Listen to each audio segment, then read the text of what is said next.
The following podcast uses words like and also.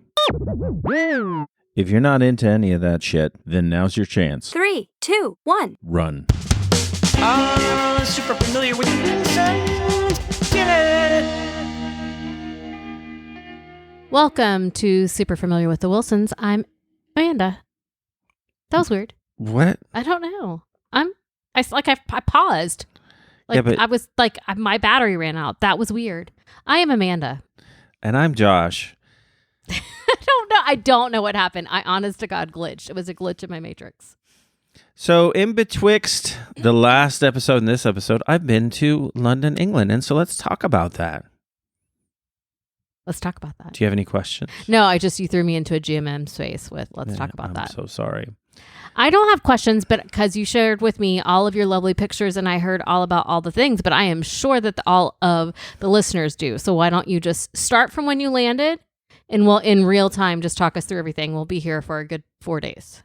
Probably not going to do that. I will say that I love British Airways. British Airways is so great. They are so good. They're so attentive. They're so polite. And dare I say, they just look better. They have the lovely accents. And so when they speak to you, even if they're telling you to buckle your seatbelt, it just seems It more friendly. It was very nice. It's almost like young Mary Poppins, Yeah. each and every one of them. So compare that to American Oh, Airlines. American Airlines stinks. I mean, they don't stink. So I flew up on British Airways, flew back on American Airlines. First thing I'll tell you is that the plane was the exact same model of plane, right? I bet the British one was cleaner. No, actually, they were both fine, but the seats in American Airlines were smaller, and there were more of them. Because they're shoving more people on this plane. And they should know better because Americans are like twice the size of Brits. Yes. Well, no, wait. I don't mean height-wise. I mean with all our processed foods and everything. But British Airways takes Americans over too, so that's. But they also take Brits to America. Yeah. Anyway, I don't know what you're saying. I think you're still glitching. So the comparison is like this, because I won't say that the staff on the airplane coming back, they weren't rude. They were a lot less formal. They're a lot more informal and Interesting. but also a little less attentive. And I don't need people waiting on me hand and foot, but I'll give you an example of what I mean by attentive. Whenever the seatbelt sign went on the BA flight, they came down each row and they just checked. And they would and actually they will make you lift up. Like if you have a pillow on your lap or something, a blanket on your lap, they make you lift it up to make sure. Well, and they said on the announcements, the pre-flight announcements, they said, if you're going to have your blanket over you, please have it under your seatbelt when it's buckled so that we can see, so we don't have to wake you up. Yeah. The American Airlines crew, they were still nice. It didn't seem like they cared as much about They didn't want to know if your seatbelt was all of those things. And they were very much more informal. By informal, do you mean they were using contractions? Like, so I can't instead of I cannot? No. It's just a vibe. I don't know what to say. It's just a vibe. The seats were very much smaller on the American. They were both shorter. Oh, interesting. The backrests were shorter and they were skinnier. But I will say that the first trip back from London to Miami, there was empty seats all around me. That's so great. it actually worked out for me, or else I would have been miserable. Yeah. Like I was on the flight from Miami to Orlando. No good? Yeah, no. First of all, my experience in Miami's just how I remember it. I used to live there for all of my childhood and a lot of my adult life. I lived in Miami. Miami International Airport is a frickin' mess. Yes. It's just I've a heard mess. this. Got in the customs line, and it was a very long line. First, we had passport check, and then customs, and then I had to go back through security to get on my. Which, by the way, there's got to be. Figure if you're already in there, why would you have to go through security twice? I've been cleared by London security. Right. If I have a connecting flight in Miami, they should have a system by where I go through the customs and the passport control, and then I still stay in the secure area, and then I just go to my flight. Well, that's what happens when you have connecting flights within U.S. airports. I mean, you have to go through security again, so there's got to be a way to do it. But they don't choose to do it. And then as I got into the line for passport control, these people jumped right behind me. They jumped the line. No. Oh yeah. Because there was this long line, and there was a barrier. It was like a not a rope barrier, but it's like those bands. And I saw them gathering as I was walking, so I kind of sped up a little bit, and I passed them. And right as I did, this father, 2 children, and his wife went under the line, and people were just, "Hey, what are you doing? What are you doing?" and yelling at him. And it just goes to show you, like, how much our society counts on people just following the rules, like social contracts. Like, that's a social contract that we make. If there's a line, I'll go to the back of the line, right? And if people don't do that, everything can go to hell really quickly. So did he respond to the people yelling at him? He's like, this is my daughter. And he's like, what? So? But that's what it was, like, almost as if, don't yell at me, my daughter's here type of thing. That's the vibe. And then he's like, we've got a connecting flight to California for our vacation in 30 minutes. Well, I'm here to tell you, he did not make his connecting flight. There's no way he did. But like everyone in line has, something they have to be at. And other people probably had to be on that flight that were further back in the line. Was he American? Oh, yeah, of course he was. Yeah. Of course he was. So that was fun. That was pleasant. And the guy directly behind me was just muttering under his breath the whole time, like just cussing this guy out. And I just had to laugh. And at some point, I just looked back and smiled at him. And did he like exchange a yes with you? Yeah, he did. He did. Yeah. So then I went through passport control. I get through customs. Now I have to go back through the security line to get into the concourse of my. And I have like an hour, and I'm like, I'm not making it. Yeah, you were texting me like, I'm not going to make this. And I was like, I think you're okay on time, but... It was going so slow. And it was going slow because the security people just didn't seem to care. Oh, they were on Miami time? They were just like floating around like gentle clouds, which would be beautiful to watch on a horizon. Should you not need to get through their line? Not so much in the security area. They were just going really slow, and I could not understand it. So I finally got through, and as I got to my gate, they were like boarding group 2, and I was in group 8. So I made it. But even then, I didn't tell you that I made it because my luck, I go through all that, I get to my seat, and someone's sitting in my seat, right? Yeah. So I was like, I didn't tell you that I was on the plane and ready to go until I was sitting in my seat, ready to go. Your text was, I am sat on the plane. This plane was completely full. Yeah. Not only was it completely full, but they were on the digital screen at the gate. They were showing the list of names of people who were on standby. It was like freaking 20 people. They're not getting on. It's like, of course they're not. It's like another half of the plane. Yeah. Of people on the waiting list. Yeah. So I don't understand why that's a thing. No. They're just hoping against hope, I guess. The flight was so full that I was in group 8 to board. They told the people in group 9, you're going to have to check your bags. Yeah. There's going to be no more space on the overhead compartments or in the seats for you. Luckily, I passed that. I was in a 3 across, and I was on the aisle, thankfully. The 2 people next to me, bless them. I guess they had glandular conditions. Oh, okay. So they were not fitting in the small American seats. No, they were Americans. They were not fitting in the small American seats. And so I spent the whole flight. Now, thankfully, Miami to Orlando, end to end, is probably half an hour flight. Yeah, it's not long. It's like 45 But minutes. I spent the whole time leaning halfway into the aisle just to have my own space. Yeah.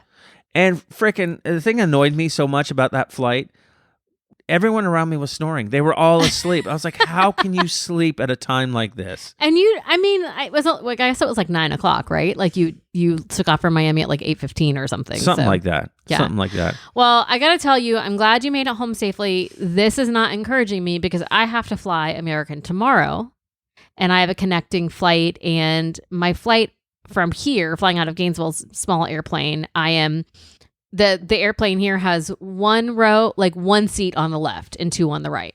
So when I booked my tickets, I chose the one over here by myself.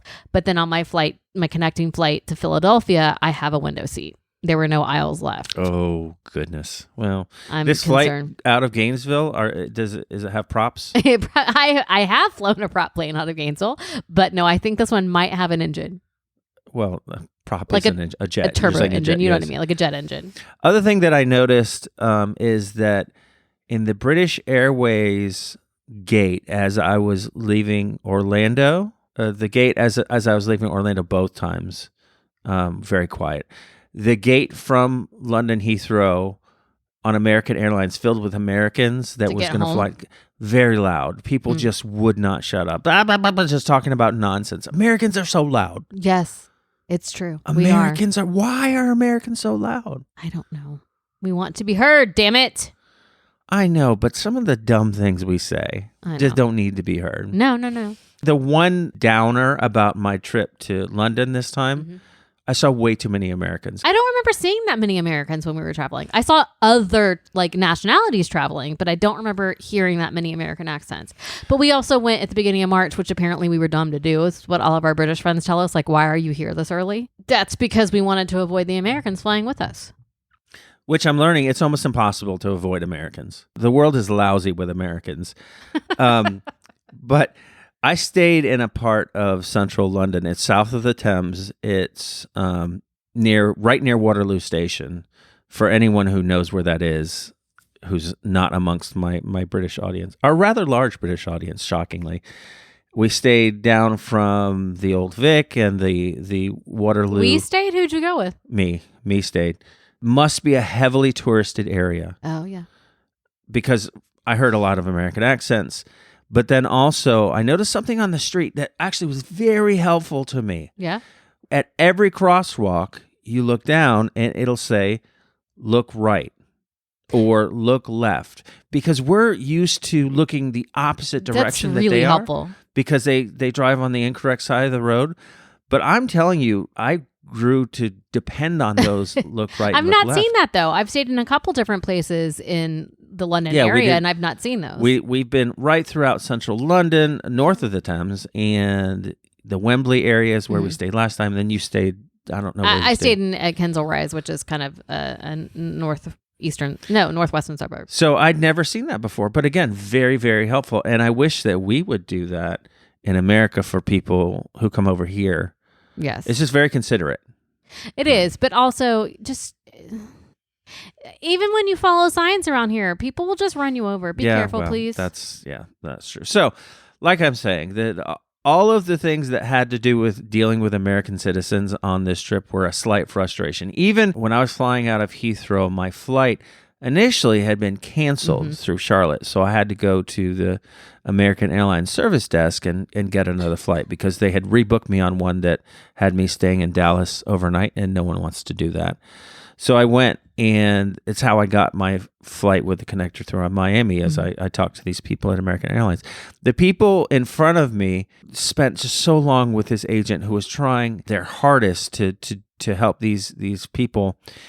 And they had settled everything, and the guy at the end of it, the passenger had said, and can you please give us upgrades? He's like, oh, yes, it'll be like $50 for each of you. We can upgrade all your seats. He's like, what, they're not free? No, sir, they're not. He's American? Of course he's American. Yeah. He said, forget it. And they just walked away. Of course, the first thing I did was apologize on the behalf of my country. Oh, yeah, I did. Yeah. So I did my business there, and then, I said, and I'm not even asked for a free upgrade. Yeah. And there were two agents there. They both laughed.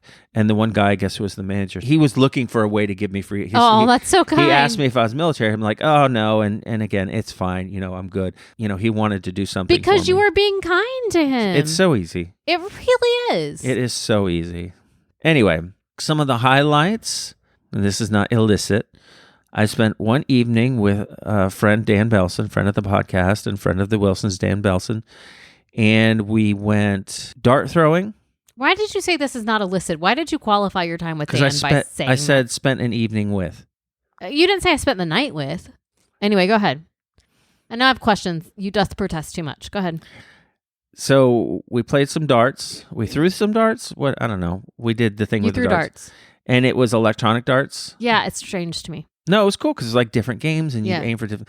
I am shit at darts. Okay. And it didn't help that, again, Dan Belson kept buying me round after round.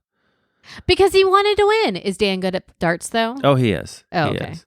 Well, so I only won one game, but I did win one game. So take that. So did you buy him Belson. around when you won? I'd like to think that I, at some point in the evening, either bought him around or bought him something. I think maybe I bought dinner. I don't really remember. Dan, if Josh did not, let me know, and I'll send you a voucher. A voucher, 7-Eleven. Then we went to go eat at this restaurant that was called PHO. Pho. Right, pho. He kept calling it pho. No, sir, that's not what it's called. And I think that I got the impression this is a restaurant that he frequents. Yes. And that his brother knows about as well. And he didn't believe me that it was pho, so I had to get our friend Ken Yes. to send a video. Did you really? Yeah. You're such a jackass. God, you want to talk about why people have this impression that Americans are jackasses? Well, he didn't believe me. Why would you not believe? Why would I make that up? First of all, if I'm going to make up how to pronounce PHO, it's not going to be pho. Well, why didn't you ask the servers at your restaurant? I'm not going to. Don't want to embarrass both of us because I would have had to said this dumbass thinks that you say it pho. But you said that to Ken. I'm with my British friend, and he doesn't believe me that this is how we pronounce pho. Yes, and I also sent him a picture of Dan holding a beer with a silly grin on his face. So, well, maybe they pronounce it differently in Britain. Yeah, they pronounce most things differently in Britain, but pho is just pho. Okay. But it was good pho. That was a good night. I had a great night, and he was, of course, very, very kind and hospitable as he beat my ass in darts. He was a gentleman He on was. your date. And then I spent that Sunday with his brother, Gavin. Did Gavin buy you pho? Gavin did not. Gavin did buy me some beers, and again, I think I bought him something. I think maybe I bought him. He bought me wrestling tickets. Thank you, Gavin. I think I bought him a beer. Okay, Gavin, I think I owe you a voucher. Let me know. Where is this voucher? Can you get him a voucher from Pret? Pret, we could do a Pret voucher. Which, by the way, I have a Pret story as well. So the first time we were there with you, we were walking with the Belsons through Trafalgar Square. And we were passing all of these. I'd forgotten this, and I just remembered it. We were passing all of these embassies, like the Turkish embassy the and the Canadian right embassy. Square, and I'm like, oh look, that must be the Russian embassy. And Kevin's like, what? And I point, and it's like a white or silver star against a red background. It's in a circle too. No, it's in a square. It's in a square. Got yeah, it. yeah. And he's like, well, no, that's Pret, which is a sandwich shop. If you're not familiar, Pret a with manger or something like that. Yeah, it's a French It's basically where everybody goes because the back of the receipt has the code to the restroom. Like that's why everybody goes to Pret, because you can get to the toilets quickly. So apparently I think that Pret is the Russian embassy. And they're like lousy with Prets all over London. So lots of Russian embassies. And which seemed very odd to me. Surprisingly, Gavin didn't tell that story on his podcast. So thank you, Gavin, for either not exposing me to ridicule or forgetting that happened. He likely blocked it out. Either one. So Gavin took me wrestling. Okay, back it up. Gavin took you to see wrestling. You and Gavin did not wrestle. Oh yes, no, I could easily take him. Yeah. So we went to wrestling. I wanted to go wrestling or see wrestling when we were first there, but they didn't have a show, and so this time I'm like, Gavin, please. Bless him, he had a cold. Oh, he went with you sick? Yes, he did, and it's very kind of him. And I think that perhaps if I hadn't have bugged him, he'd have been like, I hope Josh forgot type of thing. But I kept bugging him, so he's very kind, and he took me. I think it was in like a student union. Yeah, they have wrestling in odd places. Like here we have them in arenas. Like I think that occasionally they have them in arenas there as well, but they also have several like in libraries. Yeah, and churches. And church. Well, no, churches was our friend Dean. I don't know that they do that anymore. Yeah, it was pretty cool. I was like third row back. It was in a small room. Yeah. You could hear everything. Did you post any of the videos on our socials? I don't think that I did, and I will. Yeah, you need to so people can go see it because it was quite impressive. So here's the thing, though. I do want to. I wish you were there because you've been to like Monday Night Raw.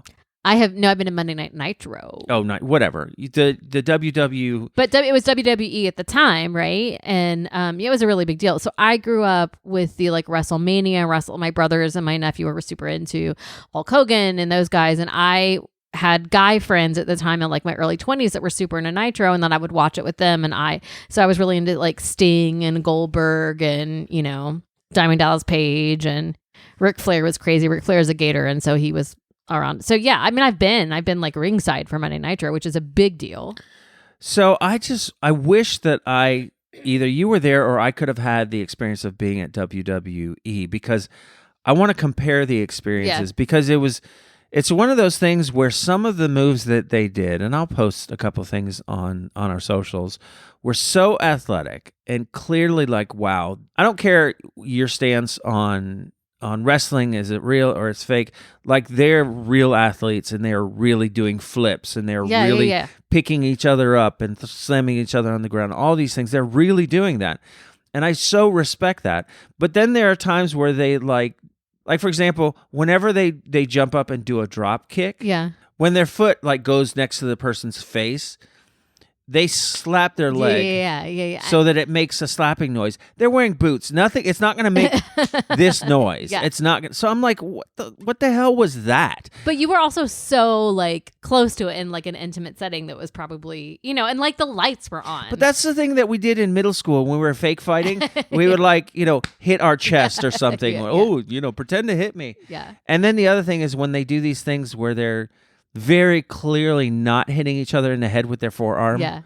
It's just like, you can do these amazing moves where you're flying through the air and you're doing these things that are very real. Can you not work on it so that it looks a little bit less like two middle schoolers play fighting? Friend, this is why they are wrestling in the student hall in London and not like professional wrestling. No. Now, I'll stop you there because two of the guys were here in Florida, and they were signed to WWE, and they asked for their release because they weren't being used, I guess, in the way that they wanted to be used. So no, they were in WWE. Like and a lot of these people, I mean, I don't know the training level of all of them, but I feel like they're pretty comparable. Okay. Well, I mean, a lot of it is spectacle, right? So when you're in a big arena, you've got lights down, you've got like hard music pumping, so you're not gonna see those, because when it all comes down to it, it's stage combat, it's choreographed, it's stage fighting. I mean, I do think I don't know how choreographed it is. I think that maybe they have general moves, or maybe while they're in it, maybe they're saying things to each other, or maybe it's like, have you heard of capoeira? My son Daniel used to do capoeira, which is like dance fighting, right? It's Brazilian. It's a Brazilian art that it's dance. Right. Dance. It's not choreographed, but they have a series of moves where it's like, okay, when you see your opponent do that, then you do this. When you see your opponent do this other thing, then you do that. And so I'm thinking it's less choreographed than it is kind of like that. Well, I mean, and they know, though, what the outcome's going to be. So it's like you say, well, Josh is going to beat Gavin, so whatever you guys do, you just have to get there. Each match had at least 7 to 10 pins where it was 1, 2, and then they move their shoulder, or they pitch their body in such a way. They could probably do less of that. It's like the game that the 7-year-old has with the gator that you push his teeth down and then eventually it's going to chomp on you, but you don't know if it's the second push or whatever. This is what they're doing to you. You don't know which one of those 1, 2, 3s is actually going to make it to 3. Now, interestingly, I think there were 7 matches. With each of them, I picked who I wanted to win. And did they win each time? None of them won. Well, that's not true. One of them won. I was basing it on kind of like what the person looked like, or Gavin was like, nope, that person's not going to win. That person's not, because he knows. I guess he knows who they are, and he knows who's going to win and who's going to lose, based on, I guess, some sort of hierarchy or something. But yeah, only one. This is why they beat you in fantasy football. No, it has no. You're not good at picking the winners. No. There's no kayfabe in football, so we're not. Which, by the way, I used a term with. I think Gavin thinks that I don't know anything about wrestling. When I came up on like Florida wrestling with Dusty Rhodes, and then WWF before it was WWE with Roddy Piper and Junkyard Dog and Jimmy Superfly Snuka, all those. So I'm familiar. I even bought when the WWF came out with their album. So bad. Do you remember that? Did you get it on like the Columbia House tape? Yes, it was. Yeah. Absolutely. You had to for pick 20 tapes for 99 cents or something? 12 and then 1 for free. Yeah. No. So I think I used the term, is he a heel or something? And Gavin was surprised, but don't be surprised. I know my shit. Thank you, Gavin, for taking Josh wrestling. And yeah, so London's a fascinating place, and Gavin told me that there's kind of a saying that it goes something like, if you're sick of London, then you're sick of life. Aw. I love London. because it's this kind of same thing with New York. Like I always say this, and I've said this ad nauseum. New York and London are the twin capitals of the world, and they should be on everyone's bucket list at least once. If you're able to go, you really should try to do it for that experience. I do love New York. New York is my favorite place in the world.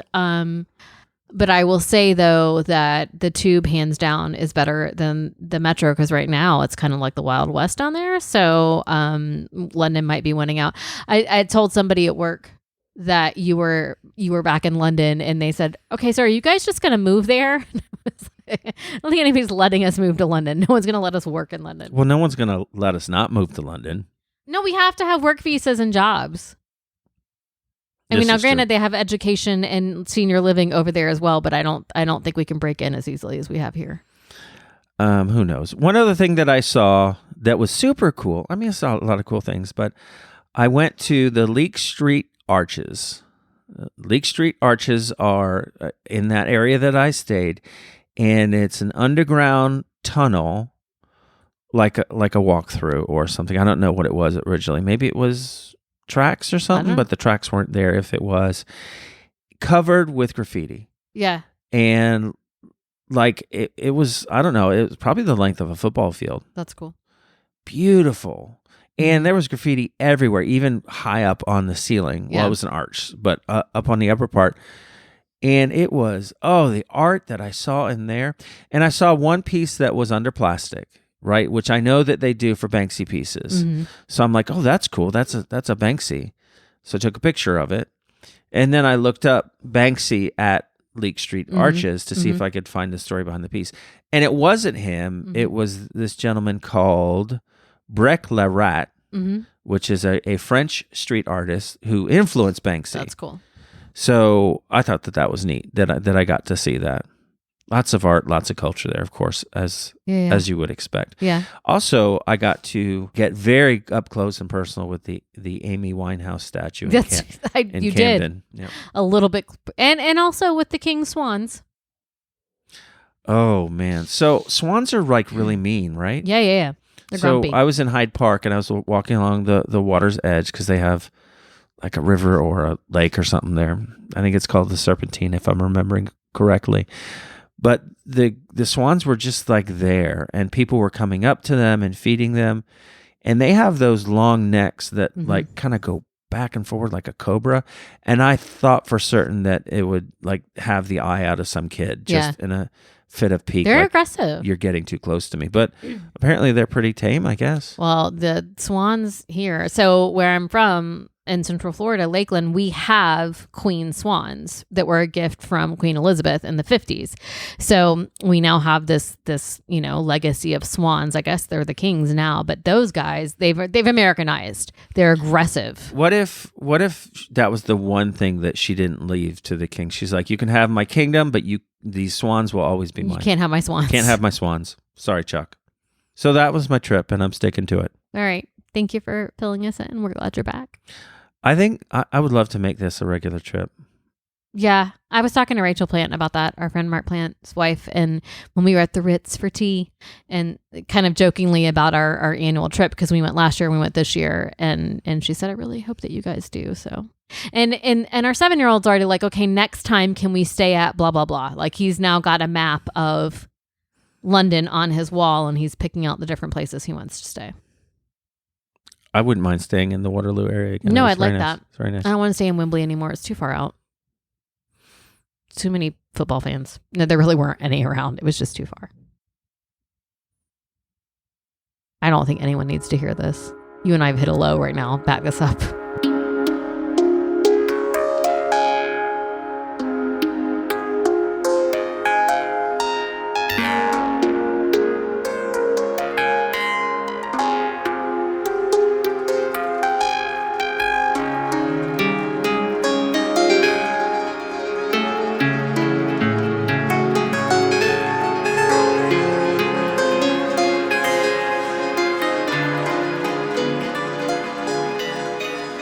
And now we find out what we've learned. That sounds like a hymn.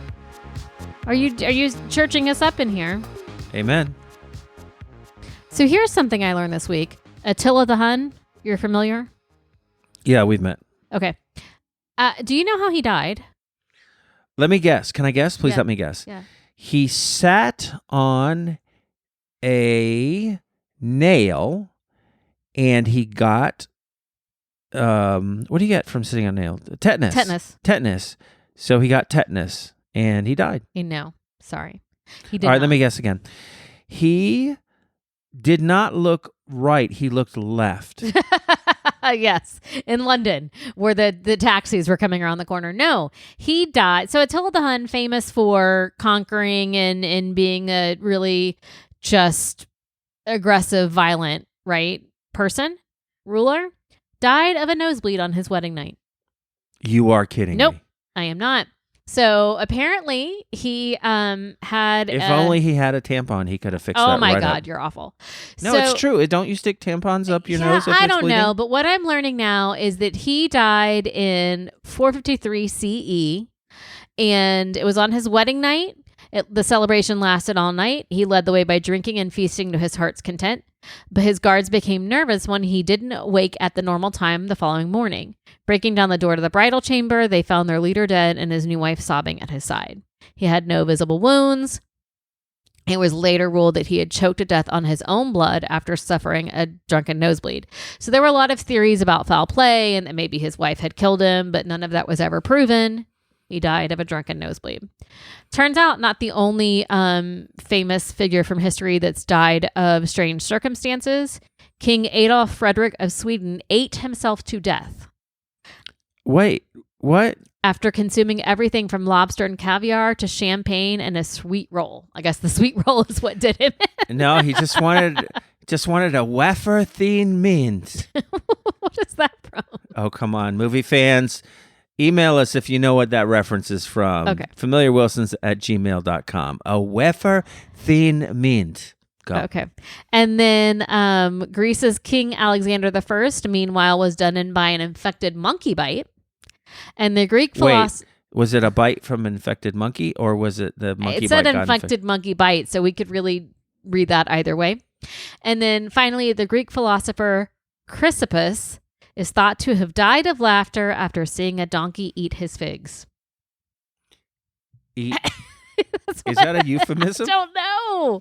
Is it the donkey's figs? Was it the philosopher's figs? Are figs mean something else? I don't know. That would not be funny. I don't know. So that's what I learned this week. All right. Well, I learned that wombats are the only animal whose poop is cube-shaped. I knew this.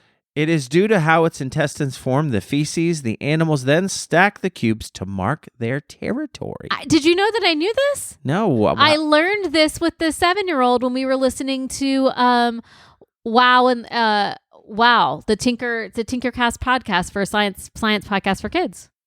But I don't know like which fact amazes me more.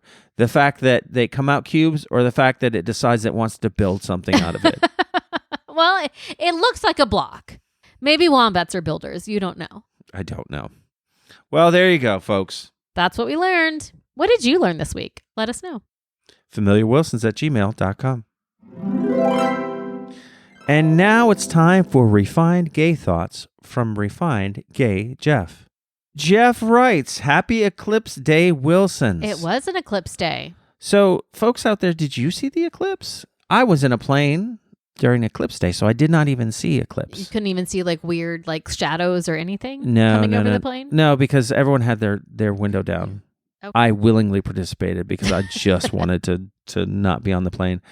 But you watched the eclipse with I did. With the boy. I picked the 7-year-old up from school because here we weren't in the path of totality, but we were we got about 70% of the eclipse, and the county schools canceled after school programs or moved everything indoors. So anything from the time that school was dismissed on was all indoors or no sports, whatever.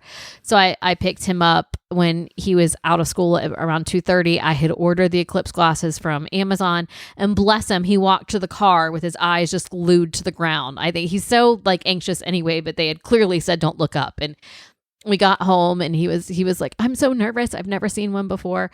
And his teacher had been showing them the live feed from Mexico, and so they saw the first total eclipse, and we went outside. He looked up. It was cool. It looked like a crescent moon, basically, is what we were looking at. And I laid down in the grass, and he laid down with me, and he looked at it, and he said, "Okay, can we go watch the news now?" So he wanted to just go back to the live feed because it was more impressive than actually looking at it outside. Maybe he was nervous about. He was still nervous, probably still. So we did. We saw the eclipse. It didn't get dark here. We have friends that went up to New Hampshire for it, and they shared those pictures, and it was very it got like evening, like night. Yeah, no, I've time. seen some of that. Here it didn't really get. It didn't even look like it dimmed at all, but the weather did feel like you could tell it had dropped a little bit in temperature. That's interesting. Jeff says, I trust that you guys survived what lots of extreme right-wing fundamentalist Christians thought was going to be the apocalypse. No Armageddon. Didn't see it. Armageddon. Bless their hearts. How much coverage did Florida get? He asked. So he was going to get 94.2% coverage. In Houston, yeah. He said, though, it's dramatically overcast this morning, so there probably won't be anything for us to see. So he wrote this before the fact. So I'm wondering if Jeff was carried away in the rapture. We haven't heard from Jeff yet this week, so maybe the rapture came and Jeff is gone. And then how much he actually got. Yeah. He talks about lowering his seat on airplanes because that's a thing that I mentioned. We were talking about that last week. And you made somebody angry on your flight trying to do it, right? I did. It's, oh, God. So he says that he feels no remorse about doing that. Only people that think the world revolves around them would be offended. And if they are offended, then they lead a much more self-imposed tragic life and need to embrace some common sense. In the words of Clary Belcher on Steel Magnolias, you would be a much more contented, pleasant person if you would find ways to occupy your time. So after I talked about that whole idea about lowering your seat on this last flight I took, I pissed a guy off because I lowered my seat. Oh. Did you keep it low or did you put it back up? No, I put it back up because I'm not an ass. I mean, I had to be on the plane with this guy for hours. Yeah. What's the point? So, anyway, he talks about pillows. Oh, right, because we have a hard time finding pillows we like. So we went out and we found these pillows. What do you think about our new pillows? I like them. I'm happy with them. But you still have about 7 other different ones, so I don't know that you even know what the new ones are. Well, here's the thing with me is that I still have a bit of a cough and sometimes like clogged nasal deals, so I'm still not at 100%. So you can't really judge what's the pillow. I've been taking so much nighttime drugs, though. You probably should stop. Yeah, I'll stop later. I'll stop when my cold goes away. So like I hit the pillow, I'm asleep. Yeah. So it doesn't matter. I could be like sleeping on a pile of shit and I'd be asleep. Well, as long as it was cube shaped, it's like a pillow. Yes, and I could mark my territory with it. That's right. He said, I have migrated from a stomach sleeper most of my life to a side sleeper here in my older years. I always end up on my back eventually. Different podcast. This brings to mind questions about sleep, though. Within the past 2 years, I can no longer sleep for long periods of time. Yes, Jeff, that does happen as we advance along the timeline. I'm assuming this is because I'm getting older. These things happen, or at least that's what I've heard. It's true. I am particular about my pillows, however. They cannot and must not be firm. Well, it depends, Jeff, on what you need from them. You know, if you are, what does it says? A side sleeper. A side sleep. Then you should have it firm enough to keep your head in line, your neck and head in line with parts. I love how you're telling Jeff that he's wrong about what he needs from his pillows. Let the man choose his own pillows. Well, he says this, I need the ability to bunch up the down and feathers inside. It's strange. Some nights my head needs more support and needs to be elevated than others. And no, that is not a double entendre. So, but it sounds to me, though, that he just bunches it up and he gets the support that he needs. Yes. He's saying that if it's too firm, then he can't do that. But you're saying the firm pillow would be able to do that. Yeah, but whatever.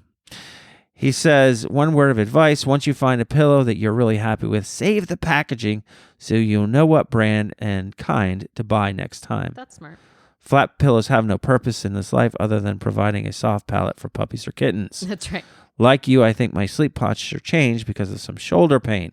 I made an appointment, and the doc wanted to do a CT or CAT scan and found that I have arthritis in my shoulders. It's not fun. Nope. As a result, I take 2 extra strength Tylenol arthritis pills every night before bedtime. Ooh, Jeff, is that okay? Goodness. As my mom likes to say, growing old is not for sissies. Also kind of related, but maybe not, is an easy way to clean pillows. Did you know that you can leave them out in the hot sunlight for several hours and they will feel and smell freshly laundered? I need to do this, especially during the summer when it's hot, because washing them and then drying them is the bane of my existence. I don't like it. Without all the harsh chemicals. Bam. Sorry, I didn't mean to interrupt you. It's okay. Also, I said laundered, not laundered. The font that he used here is very small. Or my You're getting older. My phone is rendering it very small. Here's my problem with doing that is that there is so much pollen. Yeah. That we would put the white pillow out and it would come back in the house yellow. And then you'd be sneezing all of the time. Yeah. He says, please keep us updated on the state of the house that someone threw away. That is not something you see just every day. Have you noticed this house? It's still there. So it's there. It's there now. It's there. They're putting sod around it because that sidewalk, like they put in the new like trail, and it doesn't have sod on one side, and they just stack the sod up around the house so that they can install it. I think it lives here now. I wonder if we were to go like steal a for sale sign from another house, stick it in there, and just kind of see if anyone inquires about it. That would be fun. He says, being a refined gay man, of course I knew the etymology of the word gymnasium in the history of nude athletes in and out of the Olympics. He said in and out. Just so you know, oiling down a toned and muscular athlete's body will not help you hold on to any body part. Thank you, Jeff. I think it makes it's slippery in just the right way. Yeah, but that's were adding That's me, not him. They were adding dirt to make them more, it was like grippy. He says you could actually buy strigils on Amazon and Walgreens for $10. Oh. Not that I've ever researched it. Why would you want to buy a device that's just used to scrape oil and dirt off of one's body? I don't know. People use tongue scrapers to get things clean. Right, but that's because you can't use soap and a washcloth on your tongue. Yeah. Well, you can because that means that you know you're in trouble for saying naughty things.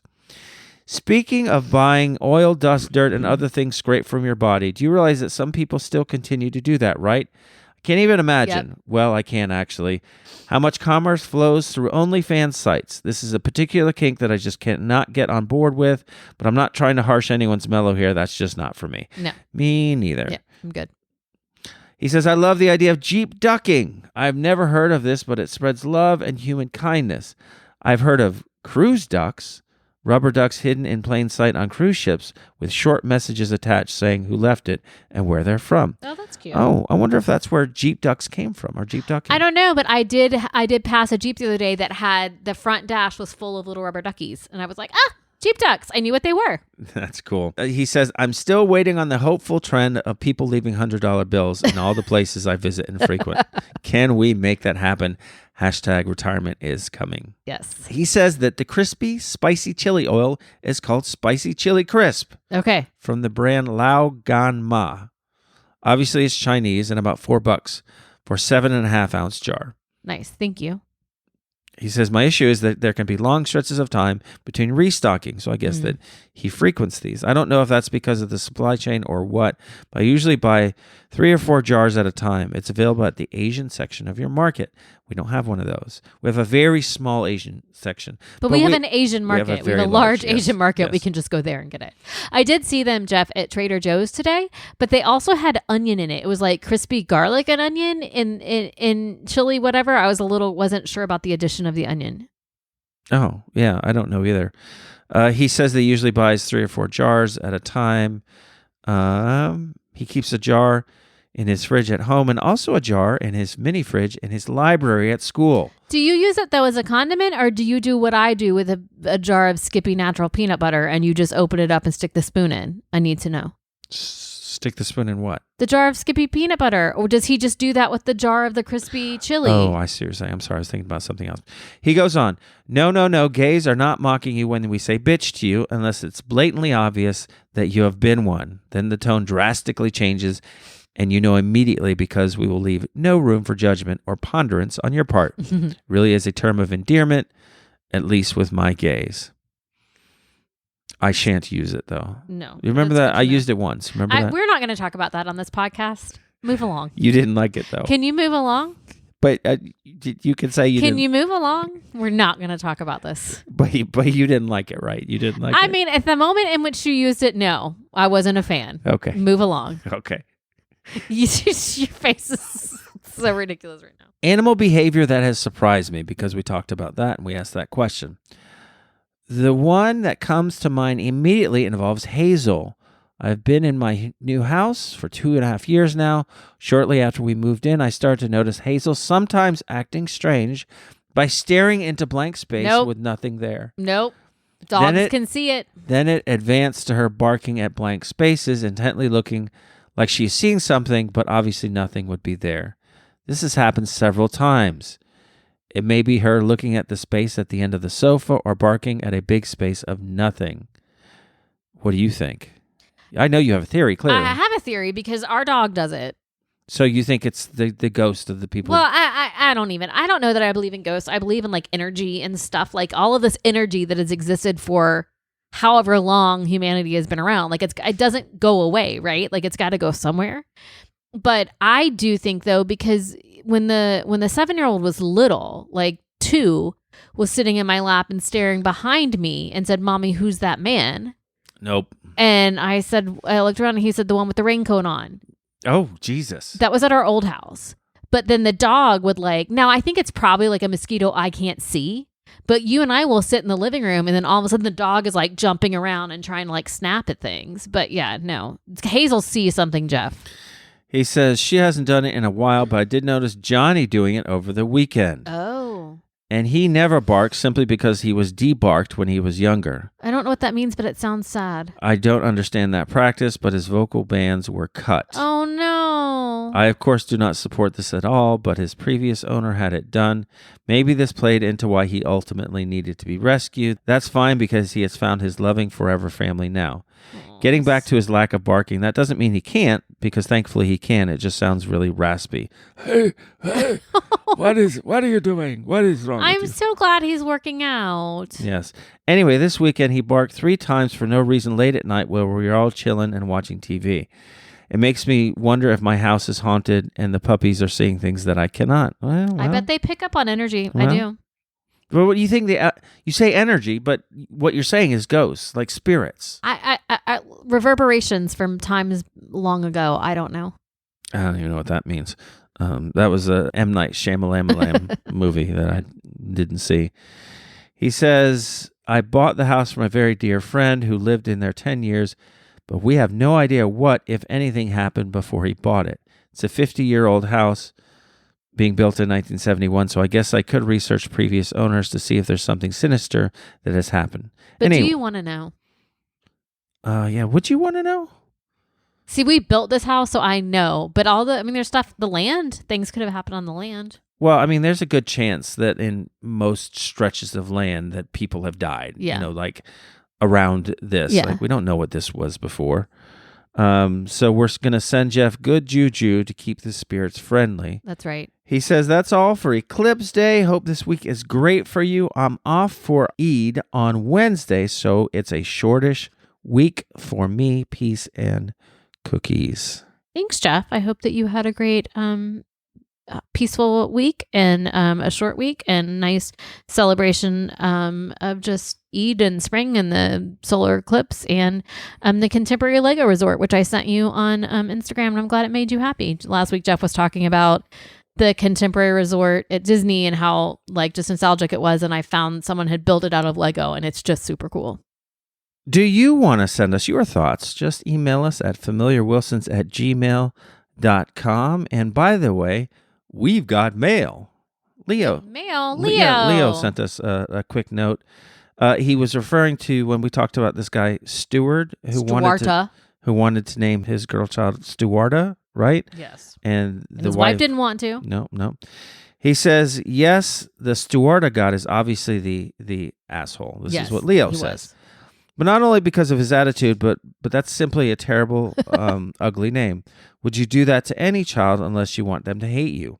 However, this reminded me of a funny story. When my oldest sister was pregnant with my first niece, she was kicking around names as people do. One day, she said she thought of the most beautiful name.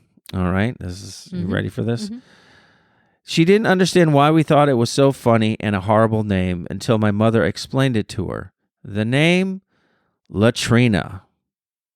Like latrine? Yes.